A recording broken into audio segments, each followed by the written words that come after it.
Hello students, welcome back to my channel Educational Galaxy. We are doing chapter number 4 of class 9th science, that is structure of the atom.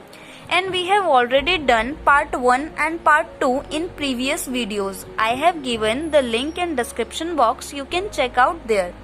So now in this video we will discuss part number 3, in which we will discuss following topics: atomic number, mass number, isotopes and isobars. So let's start. So students, सबसे पहले देखते हैं कि atomic number क्या होता है। जैसा कि हम जानते हैं, किसी भी एटम के बीचों बीच मीन्स सेंटर में नंबर ऑफ प्रोटॉन्स होते हैं। मीन्स किसी भी एटम में कितने प्रोटॉन्स हैं वो उसके सेंटर से पता लगता है, क्योंकि वो उसके सेंटर में ही रहते हैं। अब जो एटॉमिक नंबर होता है वो इक्वल होता है नंबर ऑफ प्रोटॉन्स के।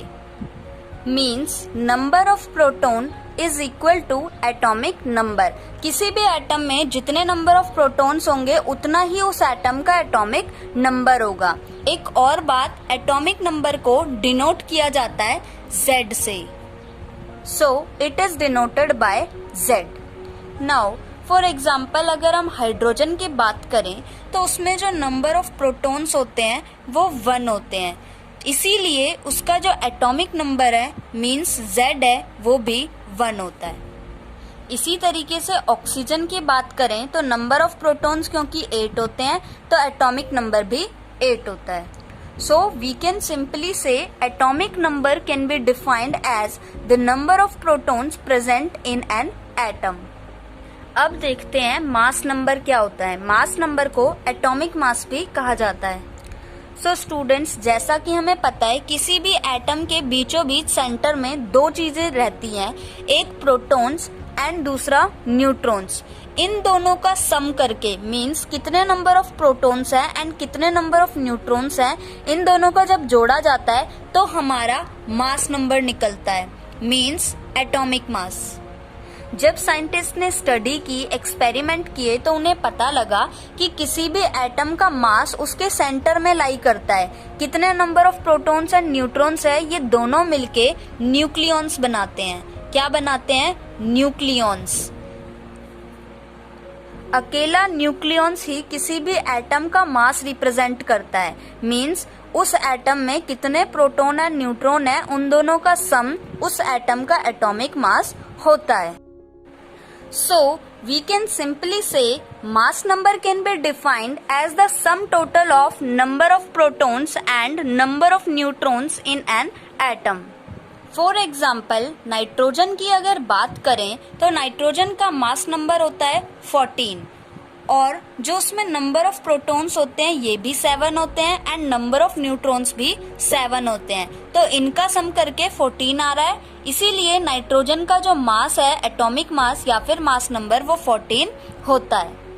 नाउ एक और चीज बच्चों, किसी भी एलिमेंट को अगर उसके मास नंबर और एटॉमिक नंबर के साथ एक साथ शो करना हो तो बीच में हम लिखते हैं सिंबल ऑफ एलिमेंट, नीचे लेफ्ट हैंड साइड पे लिखते हैं एटॉमिक नंबर और ऊपर मास नंबर। इन दोनों में बिल्कुल भी कंफ्यूज नहीं होना, मास नंबर हमेशा ऊपर रहेगा और एटॉमिक नंबर नीचे। अगर ऊपर नीचे गलत लिख दिया तो पूरा ही गलत हो जाएगा।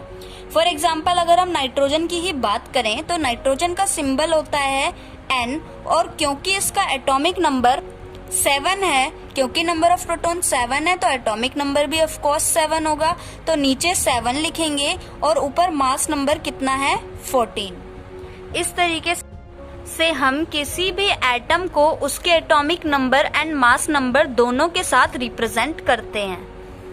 अब देखते हैं आइसोटोप्स क्या होते हैं। सो स्टूडेंट्स, कुछ एलिमेंट्स ऐसे होते हैं जिनका एटॉमिक नंबर तो सेम रहता है, ठीक है, एटॉमिक नंबर हमेशा सेम रहता है, लेकिन जो चेंज होता है वो क्या है? Mass number. मतलब उनका मास नंबर डिफरेंट पाया जाता है। इट मीन्स आइसोटोप्स ऐसे एलिमेंट्स होते हैं जिनका एटॉमिक नंबर तो सेम रहता है लेकिन मास नंबर डिफरेंट होता है। For example, hydrogen. Hydrogen nature में 3 फॉर्म में एग्जिस्ट करता है, प्रोटियम, ड्यूट्रियम एंड ट्राइटियम। तीनों में ही सिंबल तो H ही रहेगा क्योंकि हाइड्रोजन की ही फॉर्म है तीनों। अब एटॉमिक नंबर भी क्योंकि सेम है तो यहाँ पे तीनों के 1 ही लिखा जाता है, क्योंकि भाई एटॉमिक नंबर तीनों का ही 1 है। लेकिन इनका मास नंबर जो है वो तीनों का ही डिफरेंट है। प्रोटियम का मास नंबर 1 होता है, ड्यूट्रियम का 2 होता है एंड ट्राइटियम का 3 होता है। So we can say there are 3 isotopes of hydrogen, protium, deuterium and tritium। और अगर हमें isotopes की definition define करनी हो that what are isotopes, so we can simply say elements having same atomic number but different mass number are called isotopes। Now isobars देखते हैं, isobars क्या होते हैं। सो स्टूडेंट्स, जो हमने आइसोटोप्स में डेफिनेशन पढ़ी एग्जैक्टली उसके अपोजिट होते हैं आइसोबार्स। मींस ऐसे एलिमेंट्स जिनका मास नंबर तो सेम होता है लेकिन एटॉमिक नंबर डिफरेंट होता है। फॉर एग्जांपल अगर मैं बात करूं कि 2 बच्चे हैं, दोनों का ही वेट सेम है लेकिन नाम तो दोनों का अलग अलग है। सेम इसी तरीके से होता है आइसोबार्स में कि उनका मास डिफरेंट है लेकिन एटॉमिक नंबर अलग अलग है।